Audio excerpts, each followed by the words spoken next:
When they dumped her bag on the floor, they laughed, until they found a symbol that made every soldier in that room go silent.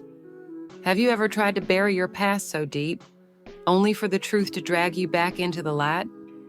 This is the story of a woman erased from history, now forced to return, not for glory, but to expose the system that created her. If stories like this move you, subscribe, because some truths are too powerful to stay hidden. They called her Eliza Morn, but that name had once meant something far more dangerous. For years, she'd lived quietly in the logistics annex of Falcon Base, filing reports, eating lunch alone, avoiding questions. Just another name on the manifest. But Eliza wasn't forgotten. She was buried on purpose.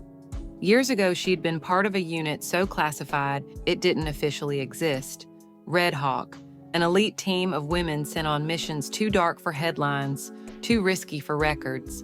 When it ended, she signed the remission clause, gave up all authority, all recognition, all identity, and it worked until one morning a badge scanner failed, and she was forced through the wrong checkpoint. A bored guard searched her bag, a notebook, lip balm, a cedar token, then a leather pouch. Inside, a matte black pen, a hawk clutching a lightning bolt. Everything stopped. Phones rang, radios hissed, and within minutes, a colonel stood in front of her asking just one question. Why does a logistics clerk carry the mark of a Red Hawk operator? She gave the only answer she could. Because someone wanted me to remember. That night, a letter arrived. No return address, no seal. Inside, a single phrase, Red Hawk Recall Protocol. Effective immediately. By sundown, Eliza stood again in a black flight suit, hair tied back, eyes scanning a mission brief she hadn't seen in over a decade. And when she landed under a moonless sky in hostile territory, no one greeted her, except a woman she had once buried in her past. Commander Lyra Voss, presumed dead, now standing beside a strange black box that blinked like it had a heartbeat. You came, Lyra said. You set this up, Eliza replied. Lyra nodded. We needed to know who would return when the past called. The box wasn't a weapon. It was a memory vault containing every mission, every lie, every life Red Hawk ever touched.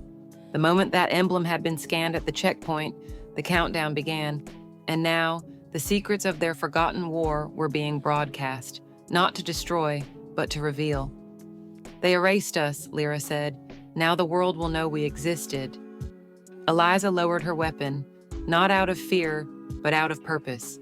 She sat beside the box, silent, steady, watching the ghosts of her past crawl out of the dark and into the light.